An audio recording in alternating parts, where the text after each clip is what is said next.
हाय दोस्तों, तो आज हम लोग झारखंड जीके के तहत देखेंगे झारखंड की राज्य व्यवस्था।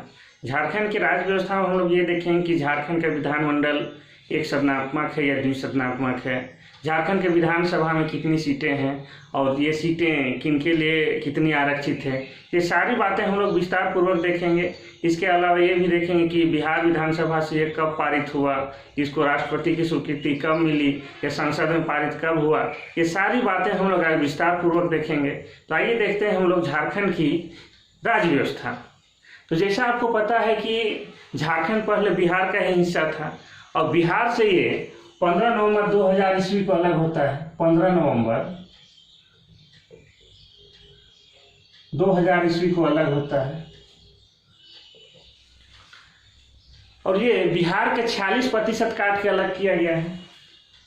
बिहार से 46% काट कर अलग किया गया है। तो जैसे आपको पता होना चाहिए कि जब भी अलग राज्य का निर्माण होता है तो इसके लिए संसद से विधेयक पारित होना आवश्यक है।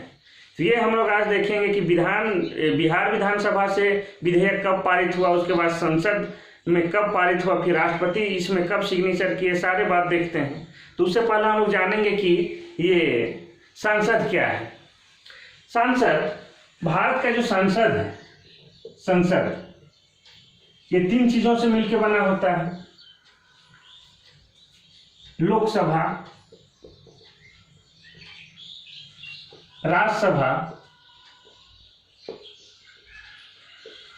और राष्ट्रपति। भारत की संसद का निर्माण लोकसभा, राज्यसभा और राष्ट्रपति से मिलकर बना होता है।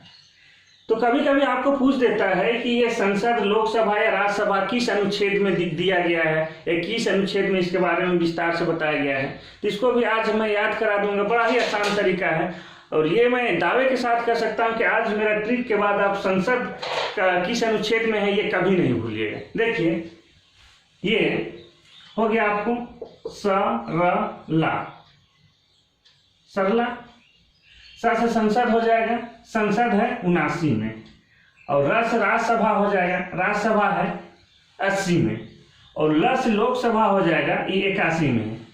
ये अनुच्छेद है, अनुच्छेद 79 में संसद का जिक्र किया गया है और अनुच्छेद 80 में राज्यसभा का जिक्र किया गया है और अनुच्छेद 81 में लोकसभा का जिक्र किया है। तो बस आपको याद क्या करना है, सरला 79, 80, 81, बस आपको याद हो जाएगा। तो ये जो संसद है, आज इसके बारे में ज़्यादा डीपली एक्सप्लेन नहीं करूँगा आपको। आज चूंकि झारखंड राज्य व्यवस्था पढ़ा रहे हैं तो वो देखेंगे, इसीलिए बस इतना ही। आगे देखते हैं कि जब बिहार के विधानसभा से अलग झारखंड राज्य के लिए 25 अप्रैल 2000 ईस्वी को विधेयक पारित हो जाता है। बिहार विधानसभा से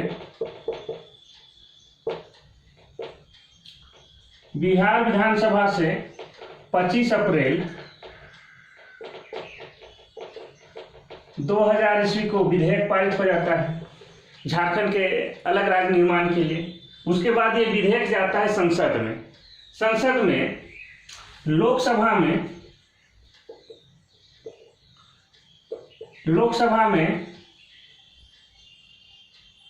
2 अगस्त 2000 ईस्वी को विधेयक पास हो जाता है। उसके बाद लोकसभा के बाद चला जाता है राज्यसभा में। राज्यसभा में 11 अगस्त 2000 ईस्वी को विधेयक पारित हो जाता है। लेकिन ये विधेयक कानून तभी माना जाएगा जब इसमें राष्ट्रपति का सिग्नेचर होगा। तो राष्ट्रपति इसमें, ये जो राष्ट्रपति 25 अगस्त 2000 ईस्वी को साइन कर देते हैं। उसके बाद अलग झारखंड राज्य निर्माण के लिए रास्ता साफ हो जाता है और क्लियर होता है कि अब आप अलग झारखंड राज्य बना सकते हैं। लेकिन फिर भी हम लोगों ने वेट किया और 15 नवंबर 2000 ईस्वी को झारखंड का स्थापना की। 15 नवंबर का दिन ही क्यों रखे, इसके बारे में मैं आपको अगले वीडियो में बता चुका हूं, क्योंकि 15 नवंबर को हमारे झारखंड के महान क्रांतिकारी और योद्धा बिरसा मुंडा का जन्मदिन था। तो उन्हीं के जन्मदिन पर हम लोगों ने झारखंड की स्थापना 15 नवंबर 2000 ईस्वी को कर दी। अब इसमें देखने वाली बात यह है कि जब अलग झारखंड राज्य का निर्माण हो गया तो यहाँ अलग सरकार होगी, यहाँ एक अलग विधानसभा होगा। तो झारखंड का भी एक अलग विधानसभा हुआ। अब झारखंड के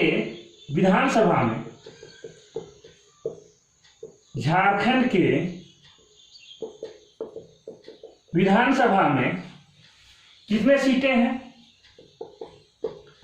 सीटें हैं 81 + 1 थी, है नहीं थी, अब एक हटा दिया गया है। 81 पहले में निर्वाचित होते थे और एक मनोनीत होते थे, लेकिन एक जो इंग्लो इंडियन जो सीट था, जो मनोनीत वाला सीट था, वो हटा दिया गया है आपके 104वें संविधान संशोधन के द्वारा। संविधान संशोधन के द्वारा एंग्लो इंडियन का सीट हटा दिया गया है। तब झारखंड की विधानसभा में मात्र 81 सीट है, वो भी निर्वाचित सीट। अब इस 81 सीट का बंटवारा किस तरह से किया गया है देखिए। इसमें सामान्य वर्ग के लिए है 44 और अनुसूचित जनजाति के लिए है 28 और अनुसूचित जाति के लिए है 9। आप इसको जोड़िए, 8 4 12 और 9 21 के 2 4 2 6 6 2 8, ये 81 सीट हो गया। इस 81 सीट का बंटवारा किस तरह से किया गया है? 44 है सामान्य वर्ग के लिए, जनरल के लिए, अनुसूचित जनजाति के लिए 28 है, एसटी के लिए, अनुसूचित जाति के लिए 9 है, एससी के लिए। तो ये झारखंड के विधानसभा की सीटों का बंटवारा हो गया। अब इसके बाद हम लोग देखेंगे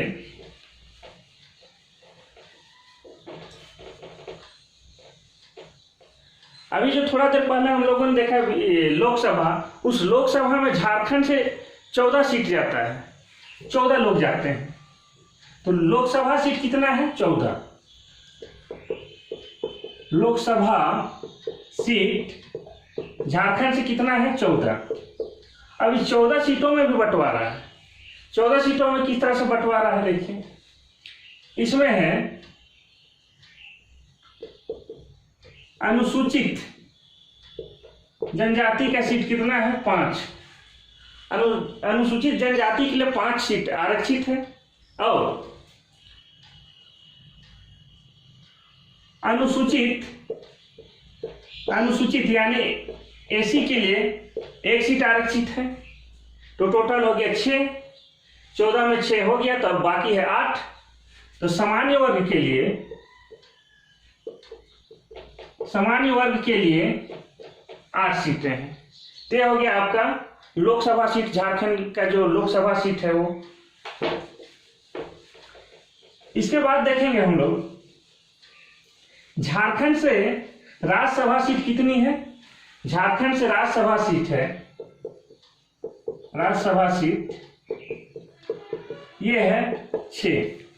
तो अगर आपको एग्जाम में पूछ दे कि झारखंड से कितने सांसद चुन के दिल्ली जाते हैं, तो आपको यहां लिखना होगा 20, क्योंकि ये 6 और लोकसभा सीट 14 मिला के 20 हुए। लेकिन अगर अलग अलग सवाल पूछता है कि झारखंड से लोकसभा के लिए कितनी सीटें हैं, तो 14 हो जाएगा, और राज्यसभा के लिए कितनी सीटें हैं, तो उसमें हो जाएगा 6। लेकिन सिर्फ और सिर्फ पूछ दे कि सांसद की कितने सीटें हैं झारखंड के विधानसभा में, झारखंड दिल्ली सांसद के लिए कितने सीटें हैं, तो ये होगा टोटल 20। ठीक है। अब इसमें देखने वाली बातें ये है कि झारखंड का सबसे बड़ा संसदीय क्षेत्र कौन सा है। झारखंड का सबसे बड़ा संसदीय क्षेत्र यह हो जाएगा आपका पश्चिमी सिंहभूम। और सबसे छोटा संसदीय क्षेत्र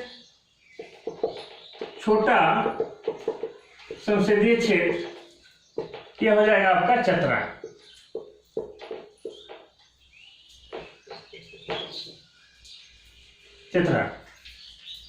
इस तरह से हम लोगों ने देखा क्या कि झारखंड के विधानसभा सीट का बंटवारा किस तरह से किया गया है। उसके अलावा एक क्वेश्चन और याद आ रहा है, वो लिख लीजिए, वो कि झारखंड का विधानमंडल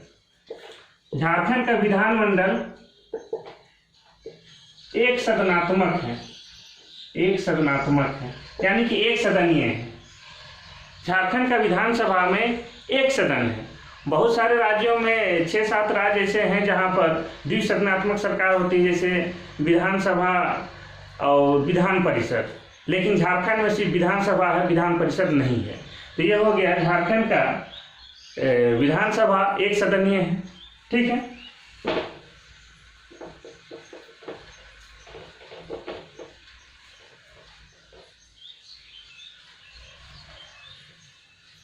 इस तरह से आज हम लोगों ने देखा झारखंड की राज्य व्यवस्था।